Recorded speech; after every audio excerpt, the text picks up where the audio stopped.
Testing. 1, 2, 3. Okay, we're live. And now I gotta get. Oh God, that's so loud. I'm so sorry. Well, stream's ruined. I already made a super loud music. My apologies for that. Again, a little bit last minute. Just trying to start things up, get it ready. Wow, that was not good. Okay. I wonder if I could mute that in the VOD. Right. Can't worry about that. I have to get started, load things up, start this, log in, check emails, computer's lagging. Good times, good times. Let's open this one, and let's copy?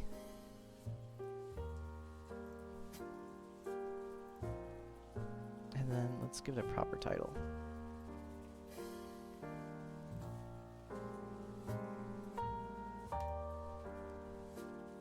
Okay. Alright. I have way too many windows open up. Right. I should be able to focus soon. Kind of explain. I probably should have had things loaded up before I did this. Just had like a nice relaxing, but I didn't want to be too late.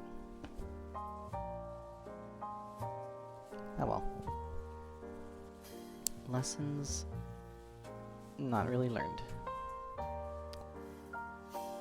Please load up in time.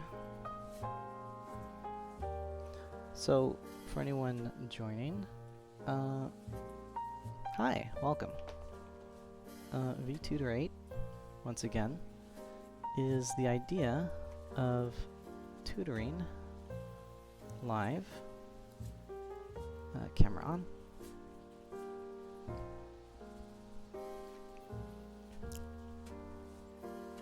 Please work.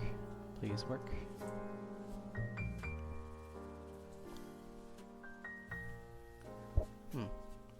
Ba.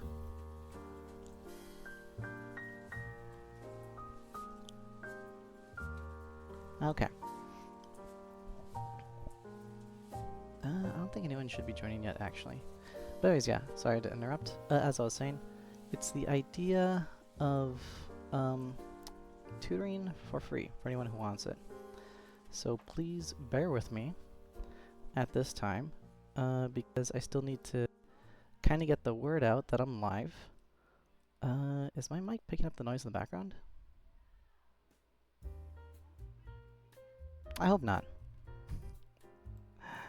It's a quite a busy day today.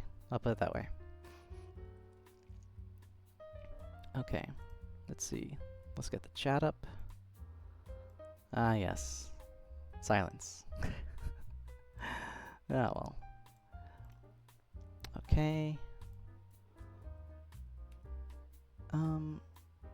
So if anyone needs help with any homework or quizzes, tests, ideally math, but I guess I can help with other things that are kind of generic, like writing, English, probably not a foreign language, probably not some kind of specialty thing, but I will. Oh, I gotta make sure.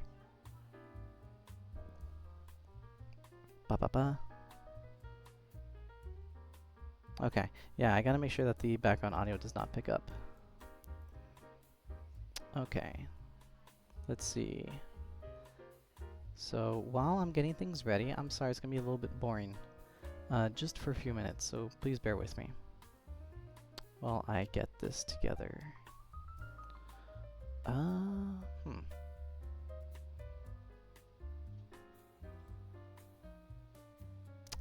Where is it?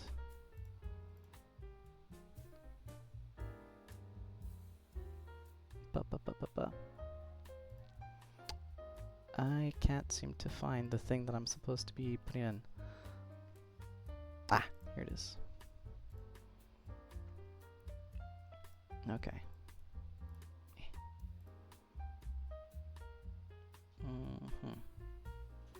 Yeah, again, sorry it's a little boring.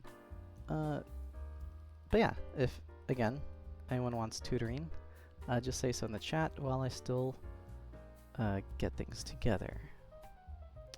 Guess I should probably have something that says that like a bot. Oh, that'd be so smart.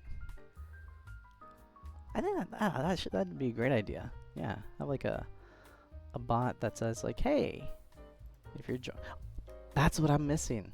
That's what I'm missing. I'm missing like a bot that will tell people my whole little spiel. So I don't have to like keep repeating myself. Oh, that might be the secret sauce. Okay.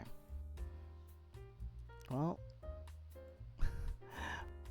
funny that this idea didn't come up like, you know, weeks ago, but only when I'm kind of under pressure.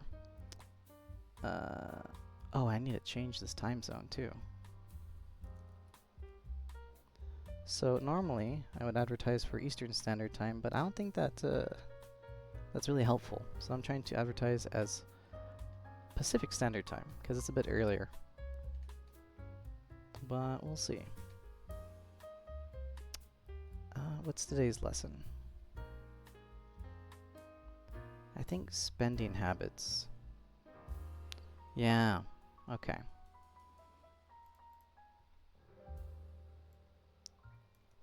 Spending habits.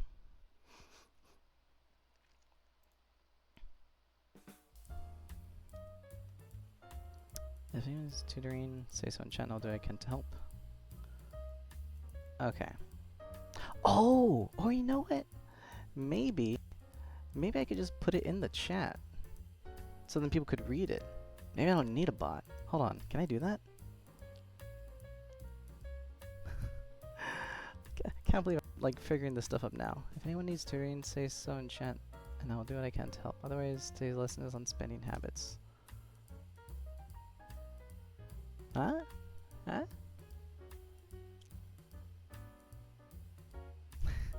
There it is! Okay. So now anyone that wants to join can like see that's there. Yeah, pretty good. Okay, okay. I think I'm getting the habit. You know what? That's cool. That's really cool. Oh, I forgot to include my link. I mean, okay. What I try to do is I try to advertise myself. But then I also need like a link for my stream if I want to show people.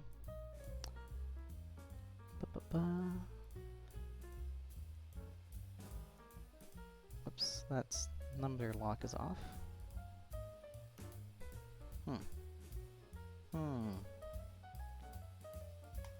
There we go. Nothing like starting 10 minutes late. Okay. And again, the VOD's gonna be a little scuffed. Just a smudge. Just because of that loud noise in the beginning. But let's see what we can get done.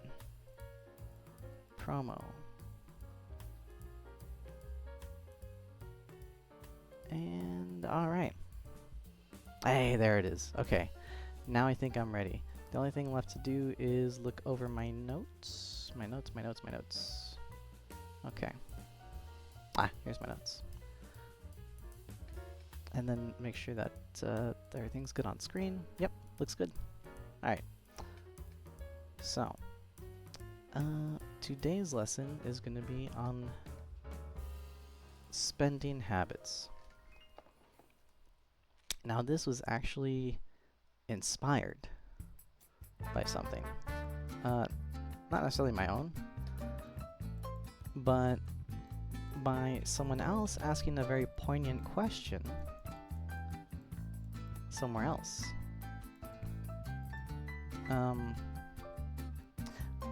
So, you know, again, the idea of Vtutoring 8 is to kind of share how the things that you learn in school can be applied practically in real life, right?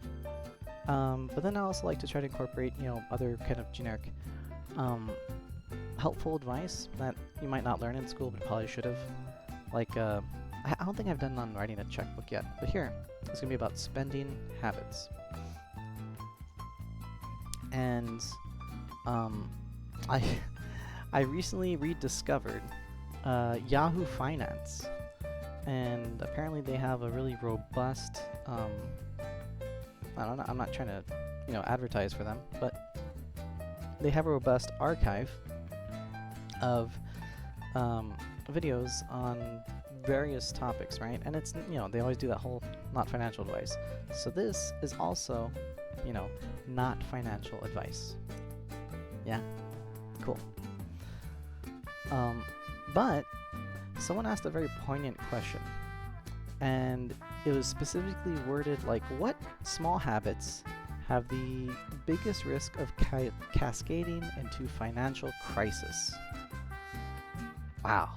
That's a real winner of a question. I like that. That is so smart to ask, I think. Because,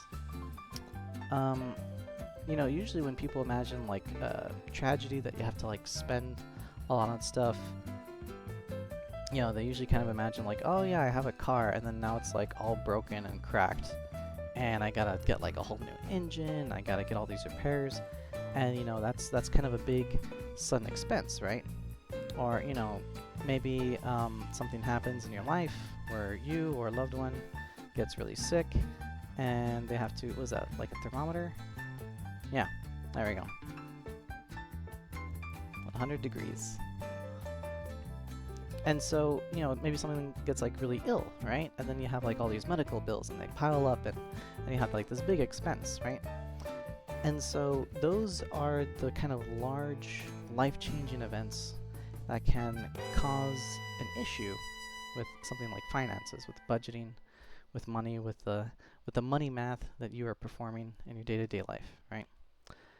But that question brings up another point that can occur, which is not like what are the big events like a broken car or illness that can kind of help you, that can set you back, but rather what are the small, the little things, the little tiny habits where you just spend a little bit here and there that kind of add up over time, and then, as they so wonderfully put, cascade, that's a great word, into a financial crisis where you just have like these huge issues and you can't pay it off. You don't know what to do. You're stuck and you're underwater. Because that can happen. It's not just, something big has to happen to ruin your life. Sometimes it's just like a pile of small things, bad habits over the years, right? That can cause issues. So, to that end, what are those things to watch out for, right? Maybe someone might think like, oh yeah, maybe an obvious one is, don't spend every dollar you have, right? I think I went over that a while ago. And that could be an example. Actually, wait, why did I erase that? I could have...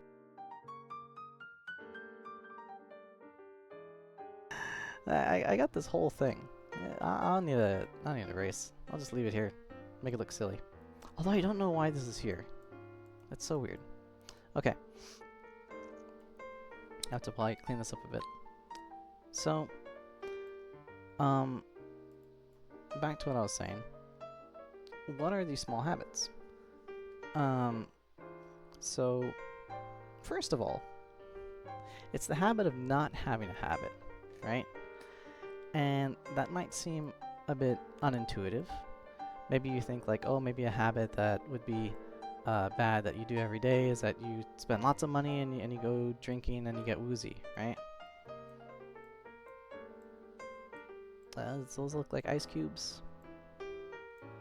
And like an umbrella. Yeah, so maybe that's a bad habit, right? And I'm sure maybe, other people can identify that that's clearly something that you shouldn't be constantly spending money on, going out every night on, getting crazy with alcohol. But it's not so much the active, conscious making that bad decision. It's the, as they put it, and as I agree with, the kind of unconscious, the not mindfulness decisions, where you don't track, keep an eye on, or be aware of, you know, your spending habits and where your money is going. So again, it's not, this is bad, but it's not exactly this. It's more just like, you got money, and then you just think, ah, yeah, I probably have enough to spend it. And then you spend it. No, wait, the black bar is on the back for a credit card. Yeah. VISA. So this is the problem, where maybe you think, oh yeah, I probably got enough money, I could probably put on credit, I don't have to worry about it, right? And then you just do that. You either put on credit or debit, but usually credit with like credit cards. You tap, you swipe, you think, oh yeah, I could afford this, I can go out to eat, I can treat myself, I can do this, yeah, I could probably do this vacation, I could probably have this and that. And to not really kind of be consciously aware and keeping track of those expenses, how they can add up, how that credit card debt that you're building up can kind of become difficult to manage, if not totally unmanageable, and become a crisis. It's this kind of just casual spending, without having a solid budget, without having a plan. That's the issue. You're just kind of like, yeah, probably,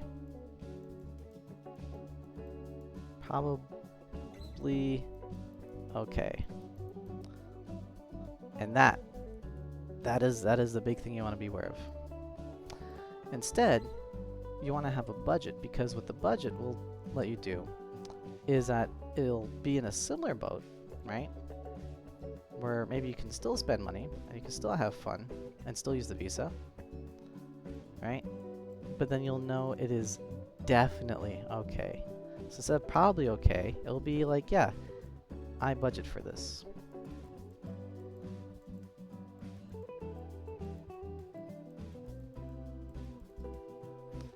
And that's where we want to be. Let's throw some check marks on there. Oh, it's over my face. Sorry. Well, yes. Yeah, I budget. So yes, I budget for this too. Again, I know, a bit generic advice, but we can kind of go more into specifics, if you'll just bear with me. So, looking at this, right? First, you got to start on the first baby step, which is just to try, right? Try to budget. That is the first thing you can do to avoid the small steps that can cause the big problems. And in fact, as you might see later on, that if you approach the steps this way, that it could also account for things like maybe a messed up car, or, you know, a big health issue. And it can kind of offset those things where maybe they aren't like life-crushing decisions, and are instead just like, yeah, you know what, I'm prepared for this, I can handle it, it's going to be okay. So just try to budget. Again, not financial advice, but I'm telling you this anyway. Alright. So try to budget, I think, is the very first step, because I know it can be, and as they expressed in this wonderful video, but as I also realized, it can be daunting to want to kind of really manage your money, to kind of really think, oh, sorry if there's any flickering. I just need to check something really quick. But it can kind of be daunting to think about having lots of money and think like, ah, yeah, you know, I have some coming in, I have some coming out, it's whatever, right? Maybe it can be, I don't know, maybe you just don't even want to think about it. Maybe you think, ah, you know, I'm in too deep, why do I have to worry about it now, right? I'm already in too deep, I can't afford X, Y, and Z. Why should I bother to budget? But still, try. Even if you're in too deep, even if you don't know what to do, even if you're just starting out, even if you don't even have money. Like, well, just like as like a math project, right? If I don't know, they usually have like creative projects for like science. You know, it's like, oh yeah, this is how like a snowflake forms, or you know, this is like how geometric honeycombs form, right? I don't think like making a budget is very sciencey, but it could be. You know, there is a bit of a science to it. There's rules you can follow, and there is a success and there's a fail, right? You could do blind studies, but that's I don't know. Maybe that's more complex. Anyways, so just try to budget, right? Give it a shot. And to start, first you wanna look at really 3 important things, right? You wanna look at money in. I gotta open my mouth more so I can have these cool animations. Okay. Money in. Money out. And then this is the one that I usually know, right? Like I just knew money in and money out. But as a kind of subsection to this, something that I learned, which is cool, that we can still learn about stuff, is also money where.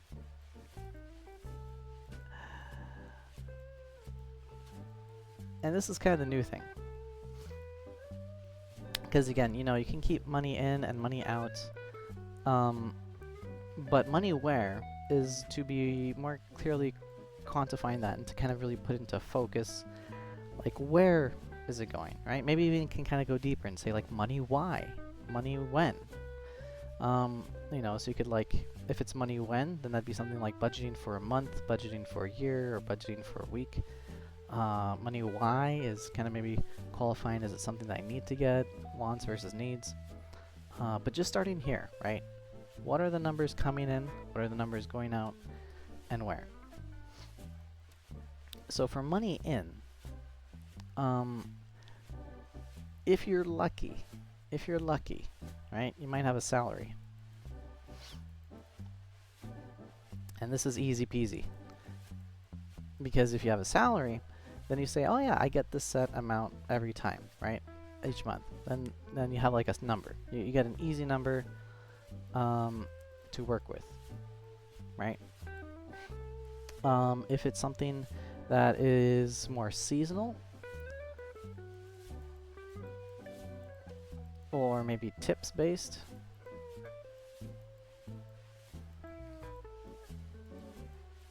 and that can be hard. I'll be honest, because whereas here you just kind of get the number to work with. With here you kind of got to try to get numbers to work with to kind of get an idea, right? So everyone loves a good spreadsheet, right? Who doesn't? Nothing like going to school and working with spreadsheets and learning all that fun, and then coming home and looking at more spreadsheets. But this one's practical, right? Because, you know, the spreadsheets at school or work, they kind of, you know, teach you how to use it. It's for, you know, a position or job or someone else's finances. But here, personal spending habit of just trying to budget for your own.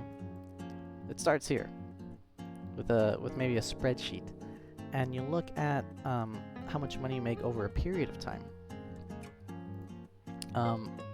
So I guess a good way is you do kind of something like this. You know, it doesn't need to be complicated. Where the first row, let me move my head. Alright, where here would be something like pay period. And then here would be the amount. And so maybe you might realize like, oh, okay, January, week 1, Is that like a 1? Yeah, okay. I gotta tighten that up. January, week 2, and so forth, right?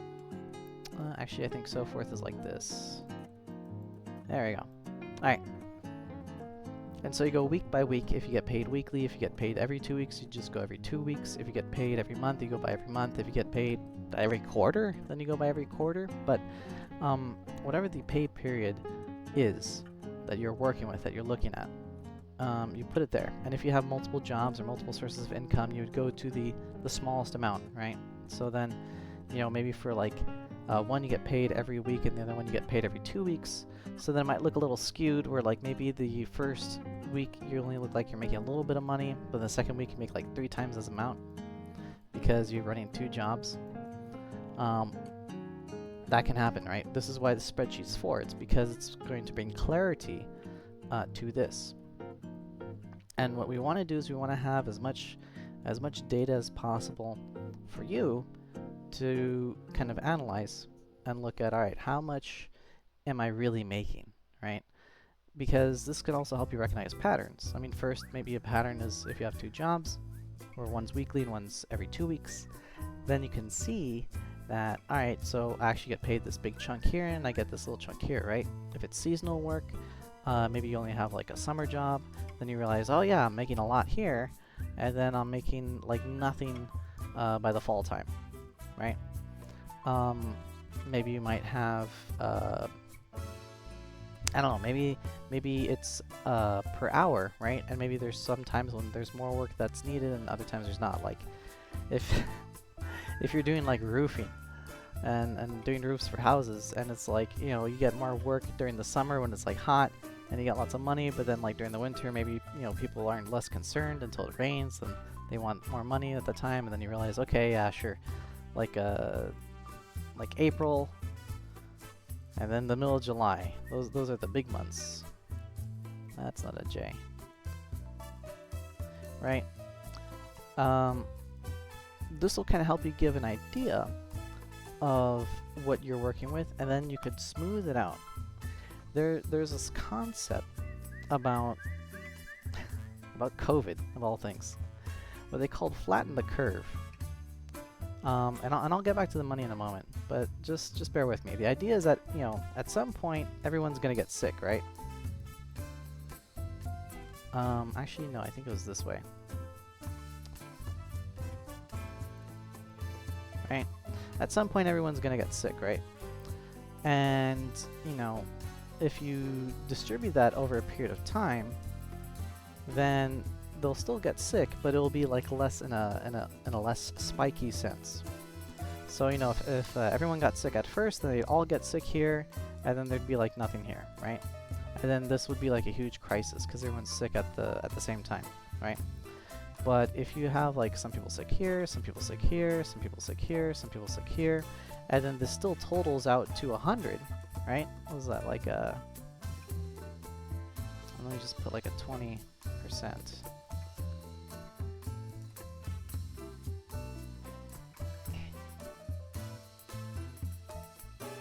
2, 4, 6, 8, 100.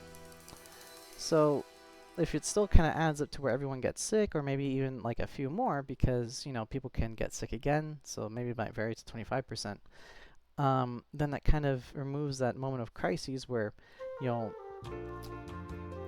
versus that, where you're able to kind of work with what you got, right? And so because of that, that idea of being able to do things over a period of time, it kind of removes the, you know, you need you have a lot of money now, but then you get nothing, versus right here, where versus you have a little bit that you work with over time, and this is ideal for a budget, right? And so even if you have something like this, right? Let's say you're an Alaskan crab fisherman, and you only get paid like 1 month, and then you get paid for the whole year for that 1 month, right?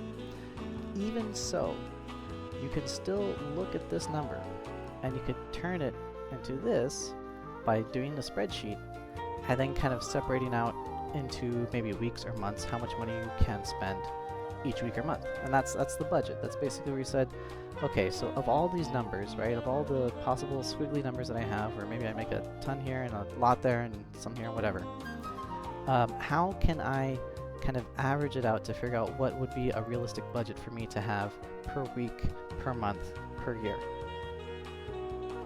And that's basically what a budget is. You just look at what you got, and you kind of tame this crazy number of your income.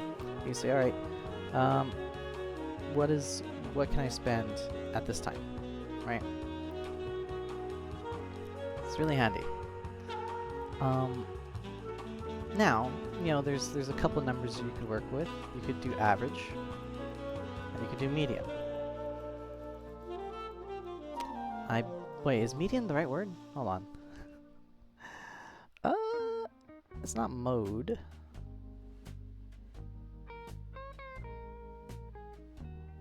I'm just trying to double check. I think it's median.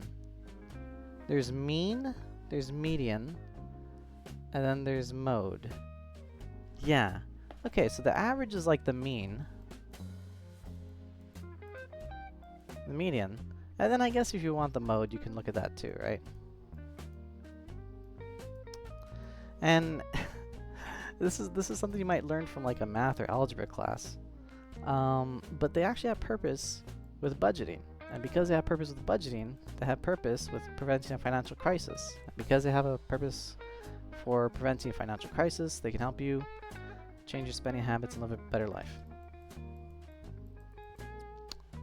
And the way that they help is that with the mean, I believe I'm using that right, is that this is the average number that you might have, right? This is where a lot of people tend to set their budget, and that is generally maybe okay, but you still wanna look at the others. So if your mean is something like maybe $100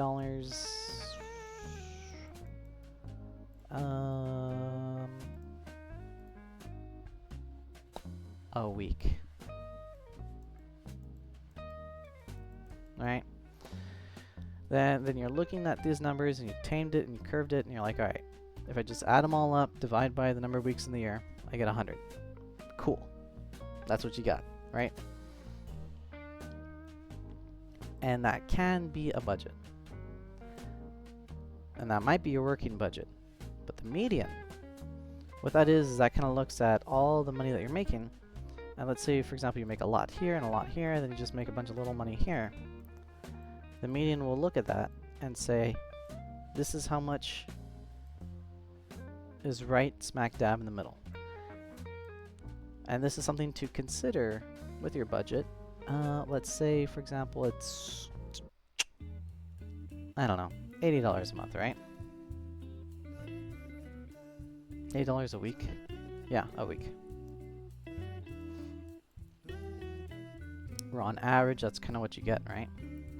But then, if you look at the mode, right, maybe this is actually a medium-sized number, and then you actually have all these little tiny side gigs, all these little sorts of income. You know, you do these odd jobs and stuff, right?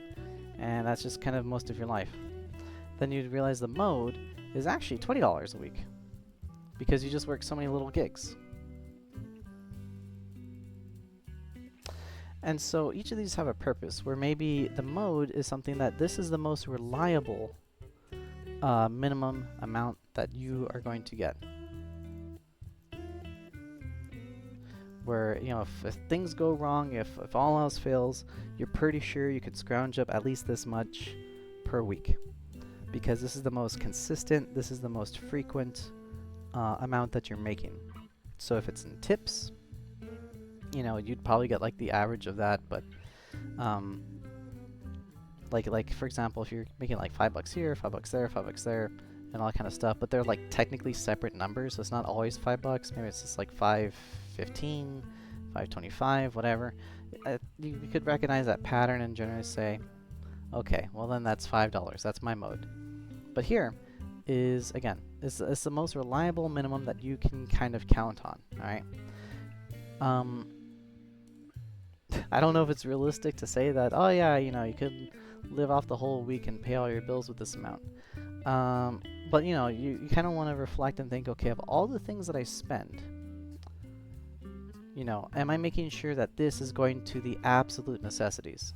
Like if I had to cut down on food, could I go to food pantry? If I had to cut down on rent, you know, could I be able to move and still make this amount? If I had to cut down on X, Y, and Z, right?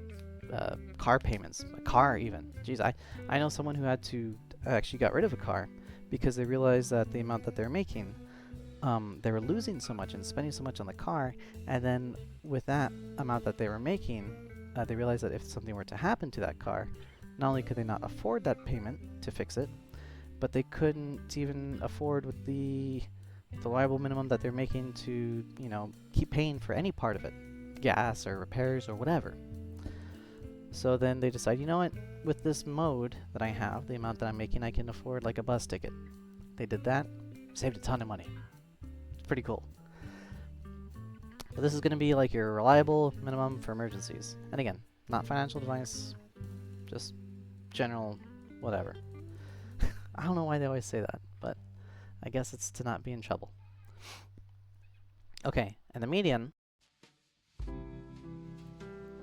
Here is where you can kind of get an idea of, alright, well this, you know, might be the more stricter version of the mean, right? So if the median is less than the mean, then you could probably use this number as saying, alright, well this is going to be my budget number, right? But if the median is like 120 and then your average, your mean is actually 100, you're thinking, okay, well there's something kind of going on here where, you know, I'm making big chunks, but I'm also like making nothing for long periods of time. And generally you kind of want to, of these two, see if you could use the smaller number to kind of set your budget. And the reason why is because if you undercount the amount of money that you have and set a tighter budget, then you will be pleasantly surprised at the amount of money that you can save. Think of like if you just like put on a pair of like pants that you lost and you found in the closet, and you're like, oh yeah, this still fits, and then you feel the pockets in and you pull out like a $20 bill, and you're like, oh, hey, that's pretty nice. Where is this $20 bill? I thought the pants were gone, but now I found it, and now I got this 20. Oh, this is fantastic. It's kind of like that. If you slightly put a stricter budget than what you're actually, you know, working with, then those events can kind of happen. And you got to take those little wins, especially if you're, you know, are cutting it pretty close. But again, if you really got to push the limit and you just got to set like a solid budget to really cover everything because you're up to your eyeballs in debt and have to do all this stuff, then you could pick the larger one. But these two numbers, the mean and the median, they're pretty good. They're pretty good to kind of work with. Alright, so now you got your budget. And let's pick the $80 a week. So there you go. All that time, all that work just to figure out the seasonal and the tips income to come up with $80 a week, and that's your money in. Hey, good job. We got part of it done. All right. Now, money out. And this is kind of where we really look at the spending habits of what are the little things, right? I'm pretty sure you're not like crashing cars every week and you're working out like a derby and having to like pay for the cost of that. But, you know, what are the small things that are kind of eating into your money? And one example that I love to laugh at is the avocado toast. I think that's terrible. Who does that? Who does avocado toast? Why are people blaming someone for spending money on avocado toast? I don't know. It's like this weird concept that like this is where all the money's. It's like it's not big pharma, it's not all these big auto industries. It's big toast. It's big avocado. Like that's where everyone's spending their money. That's where it's all going to. Yeah, it's a big what is it? Avocado and toast.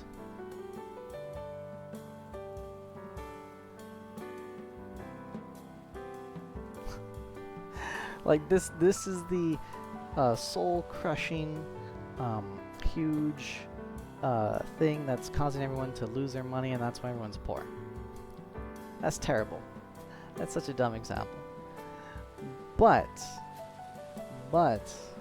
even though that this looks silly, you should still analyze your budget. You should still say, okay, well, where is my money going? Right? And I think I brought this up on another lesson before. But let's say, for example, you realize I'm getting gas, right? You're getting gas for a vehicle. Is that like a gas canister? Yeah, good enough. Alright. You know, if you really want to be super, like, pinch your pennies, you know, some people say, like, oh yeah, I'll drive 20 miles to save, like, 5 cents, right? Fine, right? That's something that some people do. If that's what you like, fine. But there's also special membership stuff. Here in the States, we have things like Sam's Club and Costco that have special membership deals for cheaper gas that's usually lower than, you know, your area's local gas. And so instead of, you know, just thinking I'm gonna drive 20 miles to spend 5 cents, maybe you could think like, well, I'm gonna say I'm gonna spend, you know, $100 a year to save 5 cents each time. And again, you know, you can count 20 miles in gasoline, right? So if your vehicle gets like, I don't know vehicle mileage. Let's say your vehicle gets like 10 miles a gallon, right? So then you're spending 2 gallons here to save 5 cents.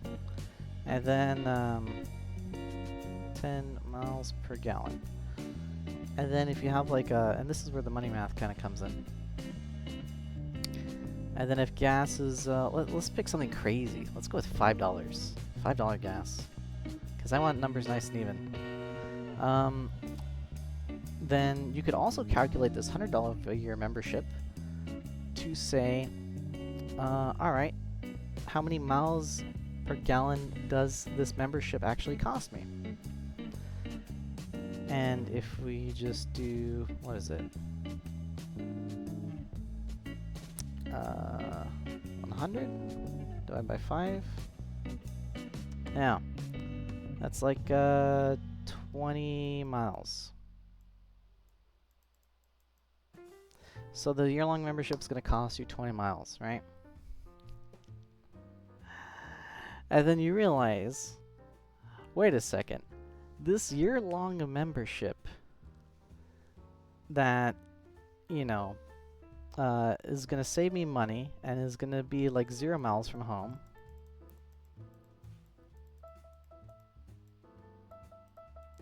Right? Is going to cost me the equivalent of, wait, is that right? Hold on. $5 per gallon. No, it's 20 gallons. There it is. That's 20 gallons, not 20 miles. 20 gallons. Okay, I knew this math was a little bit off. Okay, so if it's 20 gallons, then that would be equal to, let's say, 200 miles. That makes more sense. That's better. My apologies. My math was off. Imagine that. Okay, so the year-long membership is going to cost you 200 miles of gas money, right? And that's going to equal to saving you the same amount of traveling to this faraway place that you may not normally travel to save those 5 cents, right? So then you kind of look at that and be like, alright, well then how many trips does this equal, right? And then you would realize that this trip, this year-long membership, would save you about 10 of these trips. So let's see if I could scoot this. I don't want that big thing. Okay. Let's try to be very careful and precise with my scribbles right here. And so you would then realize is that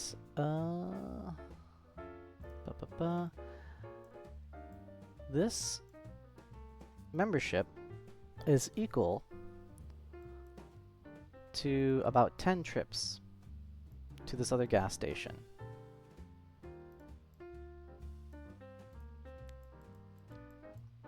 That you're going to save 5 cents, right? And then you think, okay, well then how many times do I go to this gas station? Well, maybe it's like once a week, right? And you go once a week to get gas, and it's, well, I don't know, maybe... Yeah, you go once a week. You like to top it off, right? You go once a week to get gas. Costs you 20 miles to do it, just to save 5 cents. And so then within 10 weeks, what happens is that you are spending more money by going on this long trip to save cents than if you just went to some place that was like right next to your house and cost $100 a year. Because this becomes a greater value once you go to 10 plus weeks. This is better, or this is much better. And so something like that, like thinking outside the box with your budget, and just realize, oh, okay, well maybe this is an option I didn't consider before, but I like to save gas money, and instead of making this trip to save a couple cents, you know, every week, for the whole year, I would save tons of pennies if I just did this option instead, because this place is right next door. And so things like that, by analyzing your money out and where it's going, and then really thinking, okay, where can I find a saving? That would be a good spending habit to have. But that's a little advanced, right? I think a simple one would be Starbucks. It's basically my version of avocado toast, right? But let's say, for example, you want Starbucks and you say, oh yeah, sure, let's, I want to treat myself, I'm pretty good, they have the new pumpkin spice, whatever. So I'm gonna go get one, right?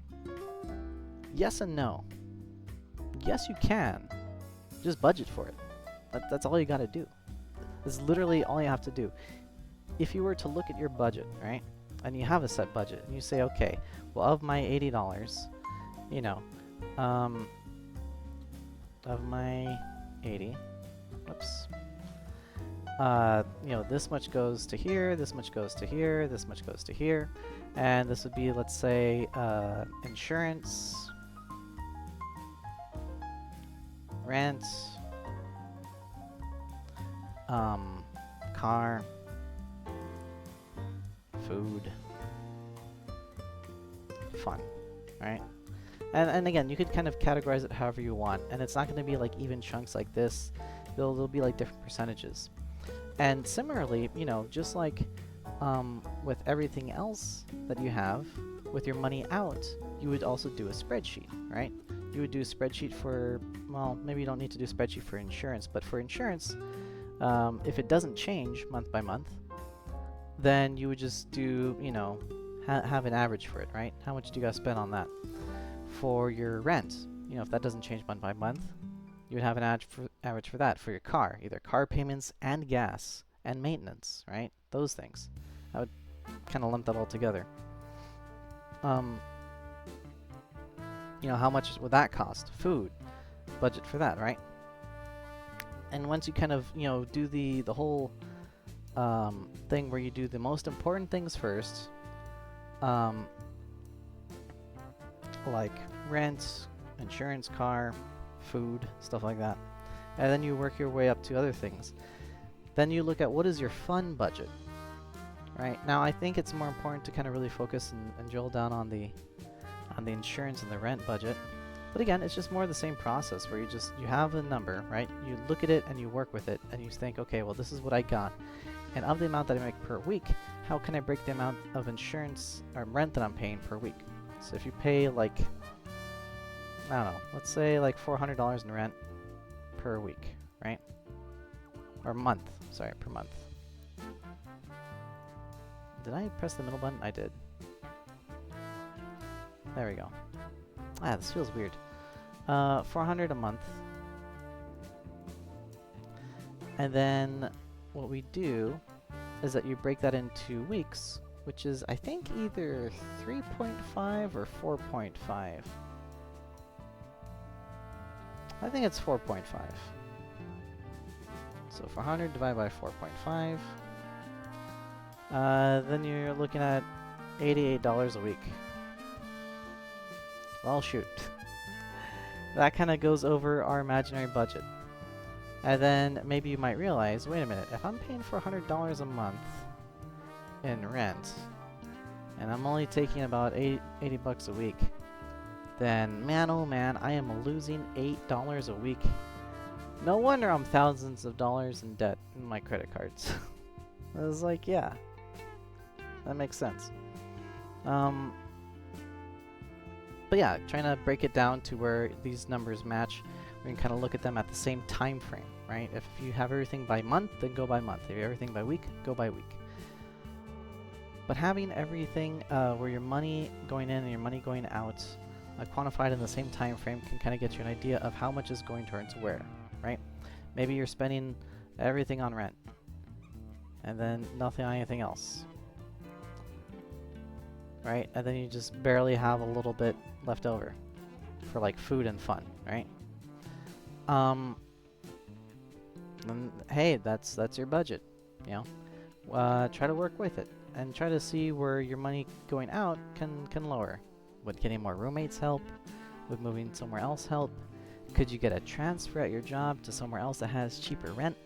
Stuff like that. If this is the thing that's eating you up and you don't like it, right? Consider it. Now again, that's a small, like, harsh, looking at the numbers kind of thing. If you love where you're at, if the people are great and you're working there, and you know you have opportunities and you get to do nice things, you get a lot of freebies, then you know put that into consideration to the equation as well, right? Maybe you could also add things that aren't explicitly in the budget. Maybe it's like, oh yeah, you know, I work in a kitchen and I get free food like every day. I don't even have a food budget, right? And you kind of have this like food budget that's kind of there. And that's thanks to your job.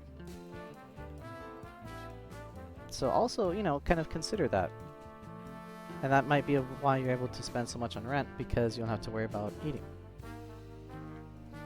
And again, I would kind of factor add that in as part of your budget, because let's say, for example, if you move somewhere else or change a job, then you would need to now account for the food that you were still eating but were getting for free before.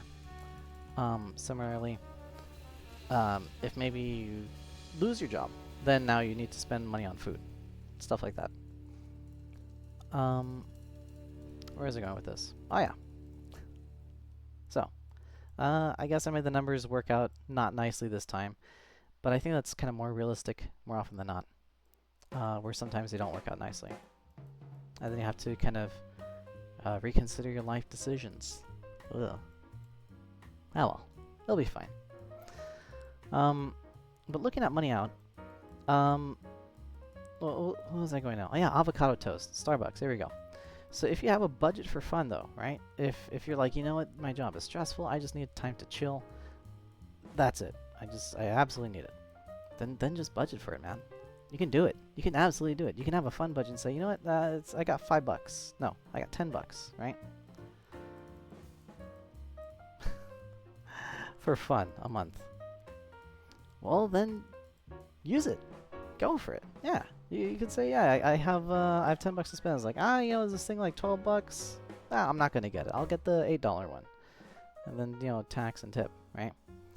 And you could do that like a weekly, because we're looking at a weekly budget. And then you don't have to stress about it, right? It's only if you think like, well, you know, should I, well, this thing's kind of special. It's only $15, right? Or, oh, this thing's, maybe I want to get like a big one, right? Or maybe I'm gonna go out with friends in like a couple weeks, and I really want to splurge. Well, then because you have a budget, then you can kind of look at it and you can save. You could say, you know what, if I don't do Starbucks for like 2 weeks, then instead of having $10, now I have 30. And then with that 30 for the 3 weeks of saving, then now you can have like not just Starbucks, but you can go out to eat with friends and have a nice meal, right? What's a nice meal? I don't know if like $30 steaks are still a thing. Maybe they're really expensive. Does that look like a steak? Yeah, it looks like a mistake. Alright. So anyways, that's the thing. You can budget for that. And that is, I think, one of the huge issues for spending habits is that people don't really budget for fun, but they should. Because budgeting for fun would allow you to, of course, there's things that you need to budget for, but budgeting for fun can also kind of help you limit and kind of say, okay, well, maybe not today, but next week, right? Maybe not now, but next time. And, you know, yes, it's going to be like a little pain, kind of change your life a little bit, but not totally. I mean, your friends are still your friends, right? Family's still your family. It's going to be fine. And what this is going to keep things balanced, so then that way you're not constantly putting on a credit card, which then charges you interest, and then it keeps building and building and building. Because that kind of thing, that kind of mindless spending where it's like, oh, well, I have to do it. That's really what's going to kind of cause this wonderful cascade of debt. Ugh. Now also where it's going, I think is important too, because, you know, where it's going is for fun, right? You're looking where your money's going, where your money's coming in from as well. Like, is this a job that you can work all the time? Is this just seasonal stuff? That's important too. But also where it's going towards as well. So another example, like just like with the gas thing, this can be applied to a lot of things, and I think the biggest one would be health insurance, right? Because in these large emergencies, or maybe you get sick or you get ill, or, you know, you get some kind of crazy mysterious disease, then having really solid health insurance that you know that you can cover for, that you budget for, that you save for, and might even expect health expenses to cover for this thing, instead of being this kind of like, you know, big debt bubble that you're building up, it's something that you can manage, even in a very, very limited budget. Now again, I know in the United States, maybe that's a bit optimistic sometimes, but yeah, you know, HMOs, they can cover a lot. I highly recommend, if you work in a job that has an HMO plan and it's cheap, look into it, go for it, use it, get checked up, and just like how you would, you know, change your car tires before they go bald and then you get into a crash, you know, you should check on your skin elbow tires, whatever. So you make sure that your body's working fine and you don't have like cancer, or at least catch it early enough, that sort of thing. Yeah, I think that's all the time that we have, and I think I covered some of the main points. I didn't go over retirement, but I think that's okay. Oh, planning. Ah, I didn't go over planning. Okay, well, I guess I'll do a part 2 next time. So this is part 1. And next time will be part 2. And until then, hey, for anyone that's around, thank you for coming, thank you for watching, I hope this helps. And I'll see y'all next time. How do I switch? Oh yeah. There we go. Have a good night.